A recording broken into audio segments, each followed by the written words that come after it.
Welcome to Therapy Tuesday with our award-winning psychologist from the therapy room, Dr. Geraldine Tan Twang Ling. Did you have to give my entire name? Was that her real name? What do you think? I think so, because she said, whose name is... She didn't say whose name is that. So. Of course. Because, the first time I got to know Jerry was when she was in school, right? So Yeah. I was up there.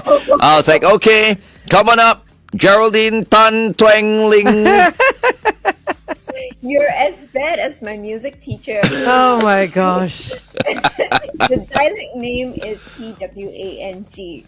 So the music teacher went twang, and I was like, I don't think it's Twang, right? Yeah. Yeah, Glenn, you got it wrong. It's twang. But somehow... It's not twang. I feel like twang. You see, Twang's so American. My Chinese surname, if you're talking about Hanyu Pin, is Wang. Wang. And most people say Wang, right? But when I was in school, It's a Wang. I called myself Wang. Wang. Glenn Wang. That's very American. Good morning, Dr. Jerry. Thank you so much for being here with us. Happy to be here again. It is Tuesday. It is Tuesday. It marks my Tuesday. And I'm very, very excited because the last week, Glenn was mixing up what neurodiverse was, neurotypical was. So I got my interns to come up with a list of different words that might be useful for all of us. Okay. So are these terms that only psychologists use so that we can understand, or are these terms that we could possibly use every day? I don't Not every think day, but you know what I mean. I don't think they are words that we want to use every day, but it just helps us to understand each other's lingo. And some of the younger teens or children, they are using some of this terminology. So even like words like neurodiverse or neurotypical, so they are using it in school also, and they are using it quite freely. So sometimes even in the workplace, people are saying, I have a neurodiverse colleague. So a neurodiverse colleague can mean many different things. It could mean somebody on the autistic spectrum. It could mean somebody that is not the same as another person. Okay. So they use it rather loosely. But, when we talk about neurodiverse in our context, it's just having a brain that functions differently from other people. But you see, I don't like terms like this because it is just like, it's not specific. I'd rather it be specific. If someone is autistic, okay, we can just say he's on the spectrum, he's autistic. At least everybody will know what the person's condition is. But if you just say neurodiverse, it's an umbrella under which, that... Many things fall, yeah. Exactly. Yeah. And that's what I was going to ask. So, like you were giving an example of, I have a colleague who's neurodiverse, so they may be autistic. Is it no longer correct to say autistic or on the spectrum? Is neurodiverse the correct one? You can, but sometimes people don't want to be so specific. So it can cover so many different disorders, right? Like even ADHD, or it could be somebody that has a learning issue and displays or demonstrates their behavior differently, and they don't want to be too specific about it. So if they say they're neurodiverse, then we just stick to that and don't ask them what the diversity is? Is that what you mean? Yeah. Okay. Yeah, sometimes they don't want to share. Sometimes they are unsure what it is, but they know they have something. So they then say, I'm neurodivergent. So I can call Glenn neurodiverse because I'm sure he has something. I just don't know what it is. Right? See, I would like to know what it is. What is it that I have? We'll find out, I guess. And then these days you can't even call someone retarded. Back in the day, it's like I can call people whom I feel slow retarded, right? But these days it's like if I use retarded, everybody looks at me and like they want to cancel me. I'm like, why? The guy is genuinely slow. Dr. Jerry? Okay. Sometimes he's just trying to get a reaction from us. No, but it's true. Oh my god. But you I'm just don't label someone. I'm just practical, right? But I know, I see what he's saying. Isn't neurodiverse also labeling somebody? We are It's just a different label, right? gentler and more neutral terms. Okay. You see, only if you have a face of someone who's retarded in your mind. You know what I mean? Other than that, it's just a word that means slow, right? Okay, anyway. We're not saying that neurodiverse. We're not saying that if you're neurodiverse, you're slow. You're just saying that your brain works differently. I'm not even thinking about the word neurodiverse right now, quite frankly. Yeah, no, I was just thinking in general, like sometimes, you call someone, hey, you're crazy, but even that now is not right. Right. So I looked up the word retarded. Yeah. And it's the meaning of it is less advanced in mental, physical, or social development than is usual for one's age. Exactly. Yeah. But it also has at the top offensive. You see what I mean? Now it's offensive. It's offensive because now they're saying it's offensive. But, Yeah. why should it be offensive? Because it has a negative connotation. So we are trying to find words that have less negativity. Wait till I start like shouting at someone, you neurodiverse person.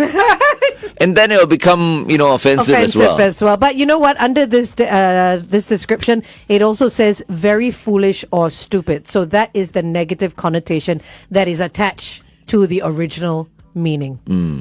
So I think it's because of that it's become a negative word. But so moving on, Dr. Jerry's finding it very difficult today. Yes, let's not complicate matters, Angel. Gee, thanks, Glenn. Okay. Back to what we originally planned for today, Jerry. Go ahead, please. I mean, it is talking about all the different words and how it's being used, right? Just to confuse matters, there's high needs and low needs. So in the past, we say high functioning and low functioning. Apparently, this is not the right way of describing someone. So we describe someone with higher needs or lower needs. So a neurodivergent person with high needs means that they need more attention, they need more help, they need more care.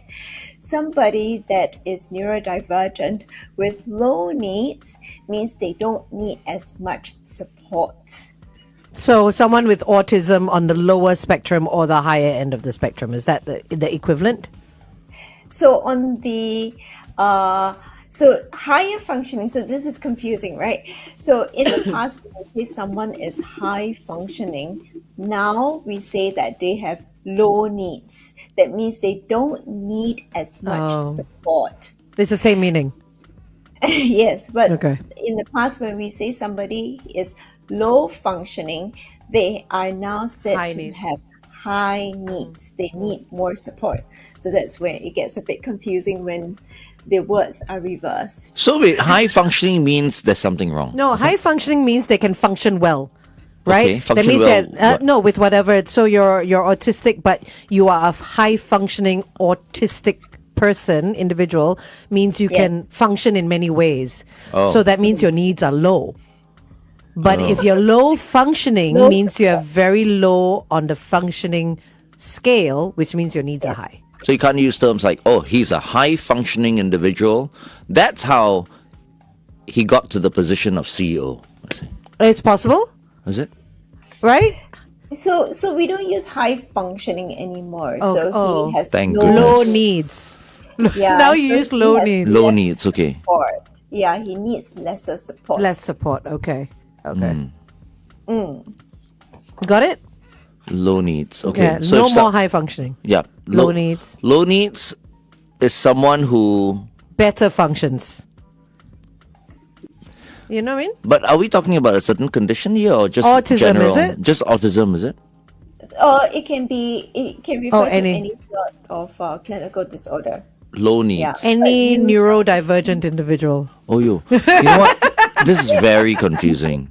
I don't think I'm the only one who's confused. I'm taking notes, so I'm a little bit better than you. Wait, so low functioning meaning this person actually needs Help. Yes. They have high Okay, needs. okay, Yes. Okay, Yes. so no more high functioning, low functioning. Now I'm serious It's already because I really high- want to learn now. high needs and low needs. That's all so it is. for those out there who feel that this session is, useful, please blast it out so that you don't use the wrong words. We thought these could be useful because we don't want to offend anyone, outside. Another very confusing terminology that psychologists use, we use assessment and testing. Now, we are schooled or we come from the academic framework where assessment and test means almost the same thing. For us, it means different things. So when we say go for an assessment, it means go for a consultation. What's wrong with consultation? Be assessed by a psychologist or by a psychiatrist, so a psychological assessment just means that you are in consult with a psychologist and they may do maybe a survey or two, but you will not have any report. Oh, So it's just a consultation and they may do maybe one or two surveys. But an assessment can lead to a test. Yes? No? Yes. Oh, okay. Yes. All right. Okay. Got So it. if we have a need that you may require, or we are trying to test for formally for maybe dyslexia or learning disorder.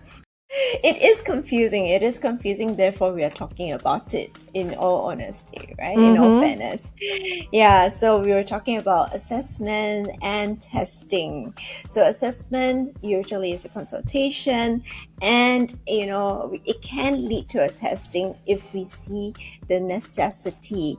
So psychological testing usually are like your IQ testing, your career testing, so testing for autism, testing for your learning disorders, and these are standardized tests that are done, and it can take quite a number of hours with a report afterwards.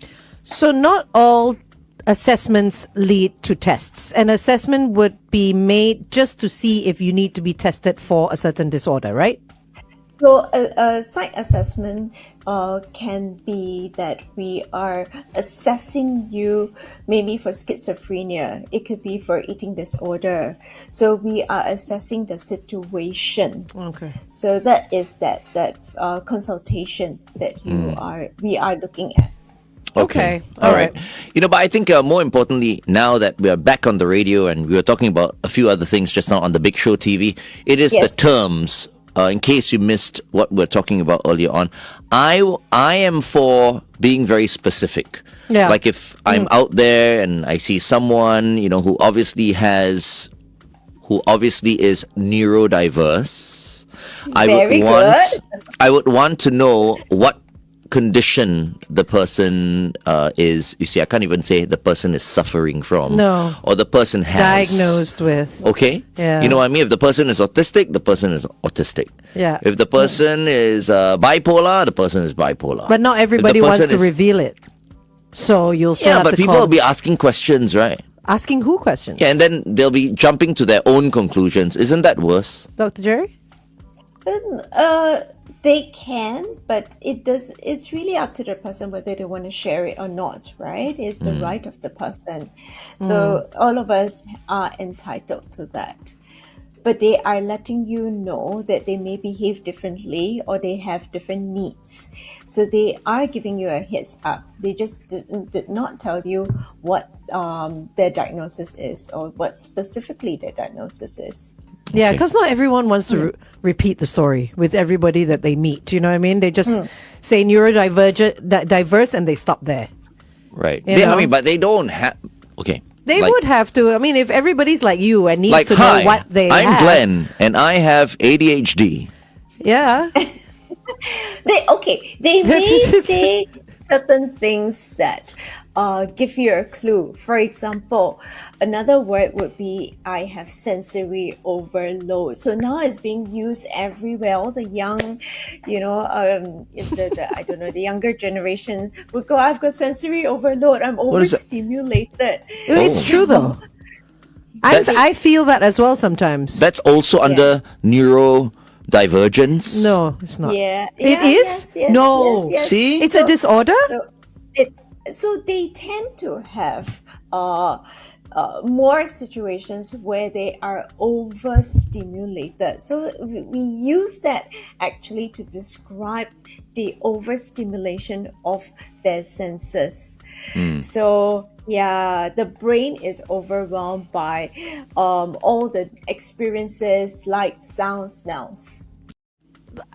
I didn't think that sensory overload would be a disorder though, because It's not a disorder. it's We're not, right? diagnosing, Okay. Yes, but it is part of somebody with neurodivergence to have sensory overload. So you and I may See what I go mean? to like a party and there's this pounding music, boom, boom, boom.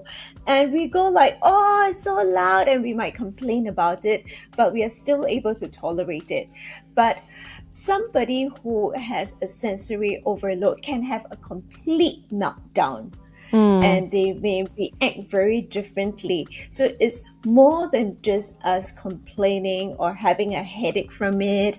It is, they may have a very bad reaction to it. But now you're saying a lot of younger people are saying they have sensory overload, but they're using it wrongly. They're just being very casual about it because the word Right. is being thrown around. Right. They know the word. They find it very trendy to say, "Oh, I've got sensory overload. You know, this place is so crowded. Now I've got sensory overload. I'm, overstimulated." So much like So they they- use OCD, ADHD, I'm Yes. depressed, Yes, all those yes, terms, yes. right? All under neurodivergence. Not depression. though. Why? Why not Is depression? depression Of under course, neuro- it has to be. It is as well. It So is. everything is What? under it. Exactly. Everything. Which is why I'm saying I have an issue with this. So an eating disorder is also neurodiverse divergence. They don't typically use that, but it's Everything. it's Why not when the just brain- throw it in? I have a new definition for neurodivergence. Yeah. Not normal. No. But It's- okay. Abnormal. Usually we use that for ADHD, autism. Yeah, so that Okay. and usually it's being used in school, lah. Yeah, so that the teachers know who they're Neurodivergence? dealing with. Yeah. Oh, yeah. okay. Okay. So usually only two things fall under it. The learning disorder can fall under it. Okay. Dyslexia also can fall under it as well. Oppositional defiant disorder can fall under it. Everything. Correct. Yeah. Look, we're not making light of this. It's Yeah. just that we're trying to Understand it. to understand. Yes, yes, And yes. I think all psychologists should come together and simplify it a little bit more, because you cannot expect your regular man in the street to take note of all these politically correct terms. Yeah. And someone says something and feels like he or she is being specific and not offensive, in the end will be seen as ignorant and offensive. It's difficult. That's why we are talking about it on Therapy Tuesday, so that more people know about it. They can Yeah, but share it. But only the really intelligent people watch the big show. What about the stupid people Glenn! who just can't get it? I mean, I was kind of dumb for a while. I get it now. Yeah, you understand now. Yeah. Not stupid people, uninformed. Uninformed. It's the people that don't know the information. Would stupid you people didn't- come under neurodivergence as well? So now we are made aware, so we are more aware of all these terminologies. Please share it with more people. Thank you very much. The other fun one that we have said before on other programs or other episodes would be stimming. the stimming behavior, stimming.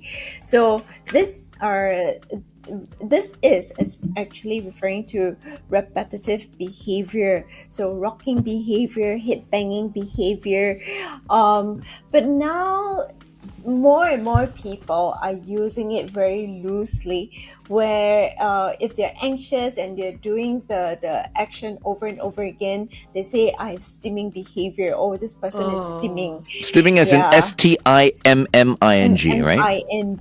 So fidgeting with a pen and everything else is also stimming? Yeah, so they call it stimming. So they have expanded it, but originally it's used for children with autism or people with autism, and they are like doing the hand flapping, the turning, so repetitive behaviors. Yeah, but we do know that when you're anxious or sometimes when you're trying to calm yourself down, you also do repetitive behaviors. So that's stimming behaviors. Okay. Yes. Wow, so much information. I feel sensory overload right now. Information overload, not sensory Okay. overload. I'm very noisy also. I'm okay now, actually. I'm absorbing. Absorbing? Okay, that's good. That's good. Okay. I guess the other one that people love to use is rumination. So if you're thinking a lot, so a lot of people use it as I'm overthinking. But rumination, we use it when somebody is perhaps anxious and they keep thinking over and over again about the anxious thoughts, and they're stuck there and they cannot move out of it. And it causes, an issue for them. So usually you ruminate on a negative thought, negative worry, the consequences, situation. Yeah. But So it's almost like now, thoughts running around in your head, going around in circles. Rumination. Yes. Ruminate. Okay, let's Ruminating. just pursue this for a while, because I feel like there are many people who are going through this right now. Rumination, right? So perhaps maybe you can talk to them right now on the Big Show TV and perhaps give them some advice as to how they can, try and snap out of it, because it happens with a lot of people. torture. It's stress as well, because Yeah. you keep thinking about that situation. I would think that's ruminating as well, right? So how can they get over this? Okay, so how you're using it now is us thinking about a situation that may be troublesome for us. So for those, typically we don't call it. So if it is under a disorder like anxiety, we call it rumination. So outside of the disorder, we don't typically use that term, but now people start using that term. So if you're constantly thinking about something, it might not be a bad thing. You're trying to think of a solution, and you might not be stuck. You might be puzzled for a little bit. You might not have the solution for a little while, but you would talk to people. So that's one method. You would consult other people. You would look for solutions. There is something productive that you can do. But when we talk about rumination, they're stuck there. They cannot do anything else. They feel like there is no way out. There are no options at all. And, they just push themselves to a corner. So they do it to themselves. They push themselves to a corner. They disallow themselves to look for they're not capable of looking for any solutions. And they don't accept any help, and they're trapped. Is that what you mean? They feel trapped. They feel trapped. Yeah, so they might want to, but they don't see that there is a solution. The help is a possibility. Okay. The other one that is really fun Dr. is Geraldine Tan Twangling. Oh my goodness. Not everybody who knows my name. That's right. Projecting and projection. So what do you think projecting is? Oh, Casting myself on someone. a thought or an opinion on something else. Close. Okay. So this what you've just described is, oh, you're projecting your frustration on me or On me, disappointment on me, right? So we use it in that way. But projection or projecting in psychology is actually a psychological defense mechanism where someone actually, it is used rightly, you've described it rightly, Angel, but they push their unwanted feelings, thoughts, and traits onto someone else. And it can be quite destructive. Like gaslighting. So, is it? Gaslighting is under manipulation. So that's different. Okay. So I project my disappointment onto someone else. So it could be a parent to a child. It could be in a relationship. Yeah. And then making that person feel bad as a result, right? Because I mean, so when you do making- that, you put pressure on someone. Yeah. You almost make the person feel like it's their You fault. take it out on that person. So that would be gaslighting. That would be Oh. under manipulation. Yeah. That's the difference, I guess. Yeah. So this is actually my feeling, and I don't want to acknowledge, or I don't know my feelings, and I put it on to someone else. I don't get it. I don't quite. Can you give us a situation? Okay, so so let's say you are the example I have here is where a young man is actually aggressive or has aggressive impulses, Okay. but he's unaware that he is aggressive, and then he accused someone else of being aggressive. Oh, right. Okay, I got it. And Okay. Who is that someone else? No, whoever else. It could be a friend. Whoever else, It could be friend, it could be, a lover, whatever. Yeah. Yeah. So they Yeah. are you're almost duplicating yourself Yes. without knowing Yes. it. I'm Yes. saying like I say I'm jealous, but I say no, you're a jealous person because I'm feeling that way, but I don't realize that I'm feeling that way. So my projection of my actual jealousy or aggressiveness, I say you are that person. Are we in a relationship? As in like We could be, or we could not be as well, right? Yeah, it doesn't. It could have be a to- friend you as don't well. Have to be. Yeah. Yeah. Just putting whatever that you are onto someone else. But it's like what I say. It's like I say that anybody who says something, say somebody accuses you of cheating, it only comes from someone who does cheat or can cheat. Because Possibly, otherwise, yeah. why would you have those thoughts? That's It is that's me. possible. Yes. Okay. Yeah, I get it. Yeah, I know today it's very, very confusing. I think there was someone that says, Winston said, oh, I don't want to remember all this terminology. We're not asking you to remember all these terminology, and we don't want you to remember all this terminology. But just in case you do come across someone that use all these terminology, then at least you have an inkling, what they are attempting to share. Yeah, it's good. I won't seem so retarded. No, but I think what's coming across on our Facebook as well is that people are generally feeling that these are terms that start in the West. Because everybody has this woke culture and everybody's getting so oversensitive with terms like Glenn mentioned and all that.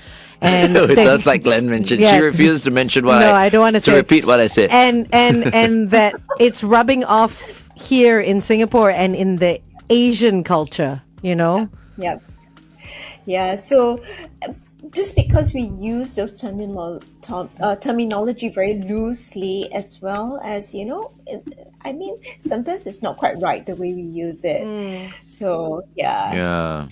It's Can I just say, something to when my brother and myself were growing up, and we could use any term and all that, my brother and myself, we would use this particular term on anyone we didn't like in the neighborhood, we were all like, maybe 7, 8 years old, and kids, boys being boys, we would insult each other, right? But we wouldn't use bad words though, because not like vulgarities. not vulgarities, because my mom was like, she Yeah. would kuti our mouths and stuff like that. So So this thing that we would say or refer to someone, like, when we were playing football or whatever, would be, you retarded, pregnant, paralyzed toad, you. Oh my god.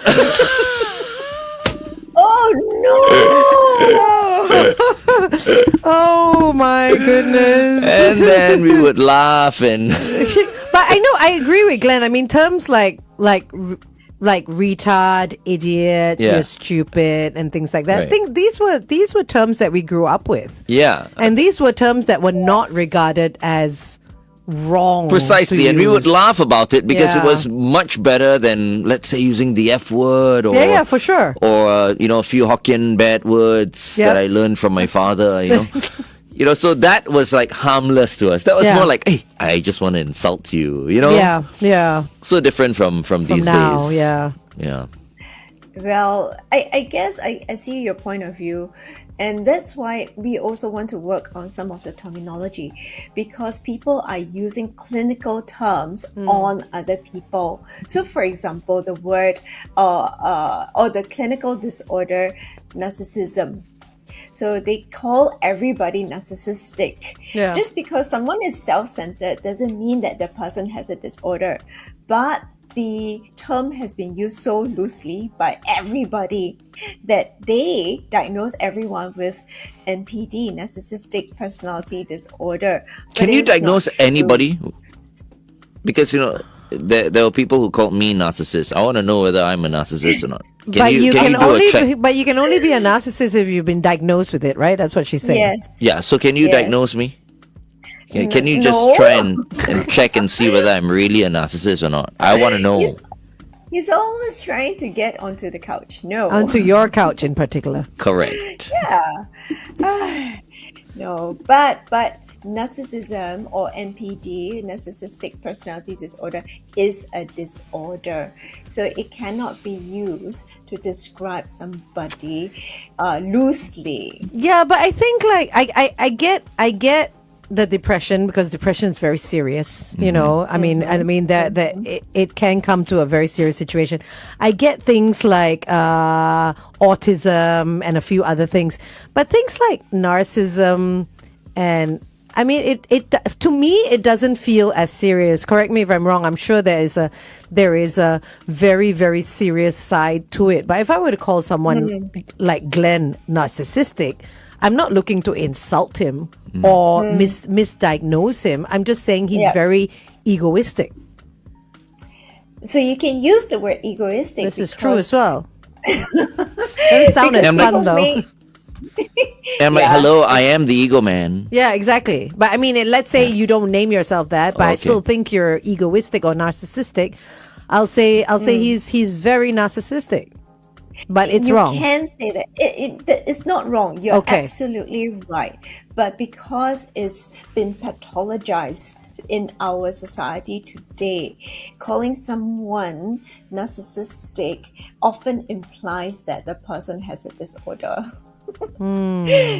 So yeah, I know Glenn is like, oh. No, but I think it's okay. It's up to the individual, right? That some individuals will not feel insulted if they were labeled narcissists. But you don't know who or they are, though. Egomaniacs. Yeah. Yeah. You can call me anything. I'm fine. Okay, so the term egomaniac, the word maniac in it is Yes. like, it's also crazy / insane. So is that Yes. politically correct to use? It is not used by our younger generation, so it hasn't really come up. It's It's used an by old the term. older generation. Yes. And You wait another 10 years, they'll say they discovered the the word. older generation, everything is maniac. My mom would go like, you know what, that guy over there, he's a sex maniac. I'm like, Mom, how do you know? How do you know he's a sex maniac? He How? looked at me strangely. Just like that, only he's a sex maniac. Is it? So it's not as widely used. So that we're not talking about it today. But of course, if you're trying to label somebody with a disorder, so a rule of thumb, if you're trying to label somebody with the disorder, don't. Okay. But if you're trying to describe someone, then describe specifically. So I would borrow what Glenn says, be specific. So Yeah. rather than using a disorder, we can say this person has a big ego. Okay. Got it. Right, Okay. right. All right. Yeah. Oh, just like the term maniac. He's a maniac. What type of maniac? Sorry, just maniac. You just took all the fun out of it. Jerry, Yes. we need to wrap Yes.